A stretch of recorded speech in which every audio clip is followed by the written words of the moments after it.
په دې ځای کې یو مسله ده چې د هغې مبارک ډېر تپوس کېږي او د تپوس نه مخکې ته باید ومنو شکر وباسي چې مسله ته داسې واضحه شوه. یو دا ده چې ښځه خاوند د یو بل عورت له لاسه وړلی شي او که نه، نو دې کې هېڅ حرج نشته، بلکل وړلی شي. ښځه او خاوند له الله اجازت ورکړی دی چې د یو بل نه څنګه فایده او خوند اخیستی شي واخلئ، سوای د هغه کارونه کوم چې شریعت منع کړي دي هغه مخکې را روان دي. د خوند اخیستو یو طریقه دا ده چې سړی د ښځې عورت ته لاس وړي او ښځه چې د سړي عورت ته لاس وړي، نه دا جایز دي.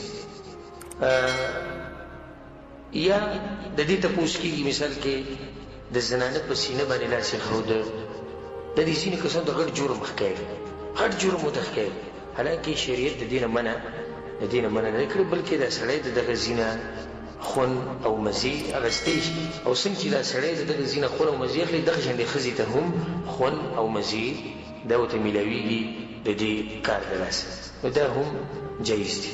ځینې کسان دا مسله بیانوي چې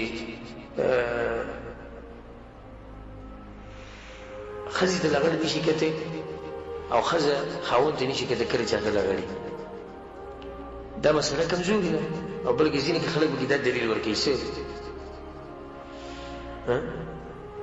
نقصان یې څه دی، بچي راته پیدا کېږي او دا ښځه خاوند هم ړندېږي، الله بې دغه مرض بیا راولي، او دا کمزوري خبره.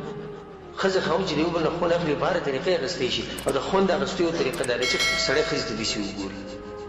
او کله چې هغه صحابي د رسول صلی تپوس وکړي یا رسول الله زه خپل عورت د چا نه پټ ساتم، رسول صلی الله د ټولو نه پټ ساته الا من زوجتک، سوای د خپلې ښځې نه هغې ته ښکاره کولی شي. صفا اجازت دی، صفا اجازت یې ورکړی رسول صلی الله علیه وسلم.